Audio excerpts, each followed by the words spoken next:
puhkus Pärnus või Tenerifel. Sõbranna Kätlin helistas ja küsis, kus ma sel suvel puhkan. Vastasin, et mul ei ole veel plaane. Sõbranna kutsus mind Hispaaniasse Tenerifele. Ta ütles, et juulis on seal hea puhata. Ilm on palav, päike paistab kogu aeg, merevesi on soe ja loodus on seal ju alati kaunis. Küsisin, kui palju lennupiletid maksavad. Kätlin ütles, et need on üsna kallid. Sõbranna tahtis ööbida hotellis mere ääres, ka see maksab päris palju. Ütlesin talle, et ma mõtlen veel.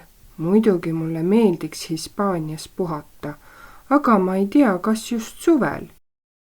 Minu arvates on ka Eestis suvel nii ilus, et kahju on ära sõita. Järgmisel päeval helistasin sõbrannale ja ütlesin, et ma siiski ei sõida temaga Hispaaniasse. Tahan suvel olla Eestis. Sõbranna arvas, et see ei ole väga hea mõte, sest kindlasti sajab Eestis palju vihma, aga Hispaanias on alati ilus ilm. Olin natuke kurb, et sõbranna mu puhkuseplaane kritiseeris, aga teadsin kindlalt, et suvel ma Eestist ära ei sõida. Otsustasin, et sõidan puhkuse ajal nädalaks Pärnusse. Pärnu on meie kõige populaarsem kuurortlinn ja seal on meri ja rand ja suvel palju turiste, peaaegu nagu Tenerifel. Leidsin internetist hea ja soodsa kodumajutuse päris mere ääres ja jäin puhkust ootama. Olen nii õnnelik. Tuli välja, et minu nädal Pärnus oli parim valik. Eestis oli just sel ajal kuumalaine. Päeval oli üle 30 kraadi, merevesi oli väga soe ja Pärnu rand oli inimesi täis.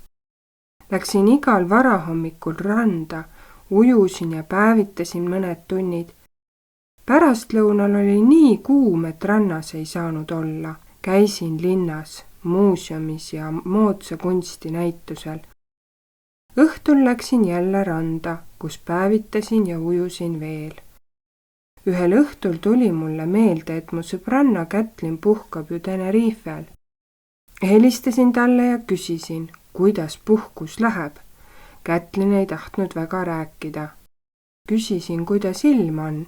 Ta vastas, et ilm on hea, aga natuke sajab.